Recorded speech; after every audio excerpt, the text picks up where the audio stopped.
یو ماشوم چې مدرسې ته راځي او یا زره ملایکې د هغه سره خپلې ملګري وي. څومره خلق چې د قرآن ختم له راغلي وي، هر یو سړی به د یو ماشوم د طرف نه یوه قبوله شوي دعا د ځان سره ووي. څو ختمونه دي، دومره دعاګانې. دا د علماو مجلس دی. یو سړی د علماو مجلس له راشي، په ده د تهامه د غرونو نه زیات ګناهونه وي، دی به د دې مجلس نه په داسې حال کې پاسي چې په ده به یو ګناه نه وي پاتې شوی. ووایه الحمدلله الحمدلله. دا ماشوم دی لا پیدا نه دی، د ده د پلار او د مور نکاح شوی دی. د ده د پلار او د مور هر یو عمل په 80-70 ګونه باندې زیاتېږي. د دې ماشوم مور ته روزانه د روژې اجر، هره شپه د 30 کروڑو کالو د عبادت ثواب. د دې ماشوم مور ته په کور کې په هر قدم 2 کروڑه نیکۍ.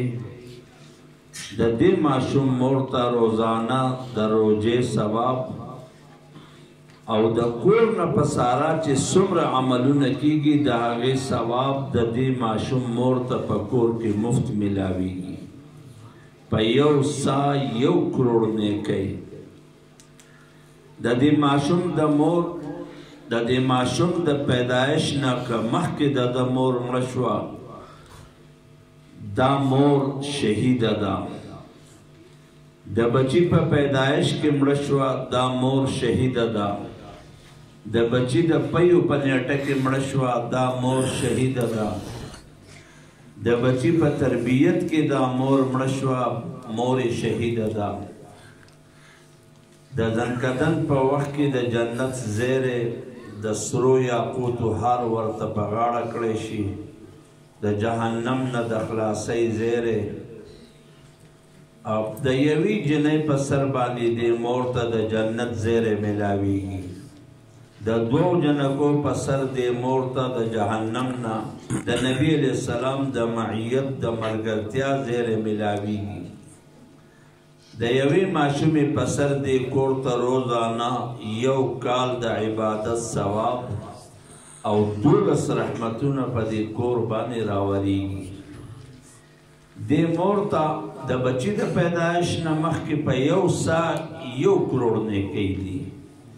د استغفار په 1 ټکي او 1000 نیکۍ دي. او د دې بچی مور ته د هغې د بدن د هر رګ په عوض د حج او د عمرې ثواب دی. د حج او د عمرې ثواب 2 کروڑ نیکۍ خو د دې بچی مور ته روزانه د کور کې دننه په 1 قدم میلاویږي. په 1 قدم د یو ماشوم په خوراک 2 خندقه د جهنم نه لرې کېږي. هر یو خندق 200 کاله دی. په 1 ککوړي، په 1 پیاله چی، په 1 ډوډۍ، په 1 ګلاس اوبو باندې 4900 سال د دې بچی مور د جهنم نه لرې کېږي.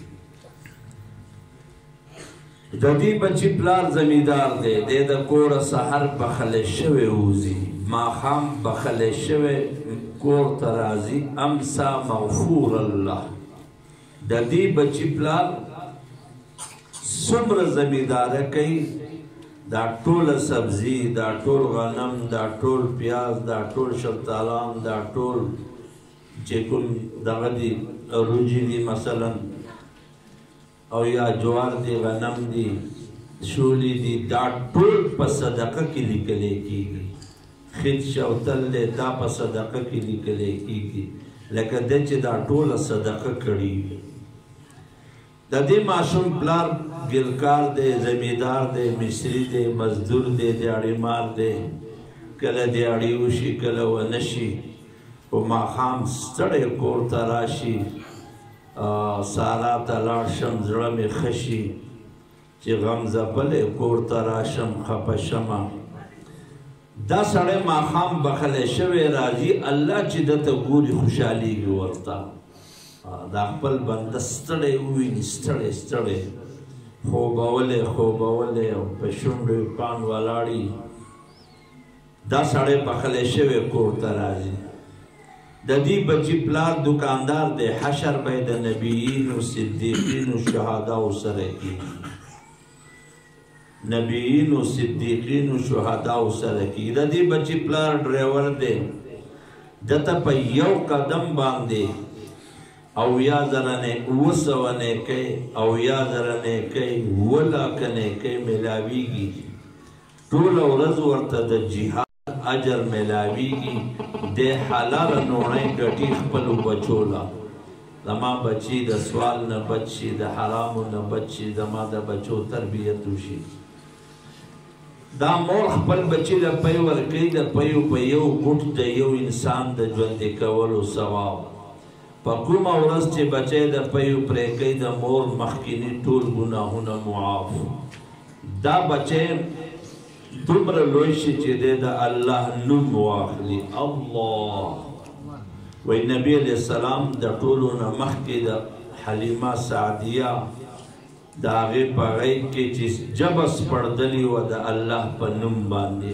الله اکبر دا د نبی علیہ السلام د زندګۍ اول بول اوله وینا ده وی په دغه ورځ د مور مخکیني ټول ګناهونه معاف شي دې مور ته د بچي په تربیت کې په هره شپه د اویاو غلامانو آزادولو ثواب میلاویږي دا بچی سبق له دومره لوی شي چې دې سبق له روان وي دله پوره صادر پوره کوټ بنین سکاف په سر اچولی نه وي د ده د بخښنې اعلان شوی وي دی چې مدرسې ته ځي نوراني ملایکې ورله وزرې غوړئ د کور پر درشل د ده د بخښنې اعلان شوی وي عرش ملایکې ورته د بخښنې دعا کوي په کومه لاره چې ځي دا لارې ګټې بوټې ونې ده ته د بخښنې دعا کوي او دی چې مدرسې ته راشي ده ته د مدرسې دروازه نه ده ته د جنت دروازه کولاویږي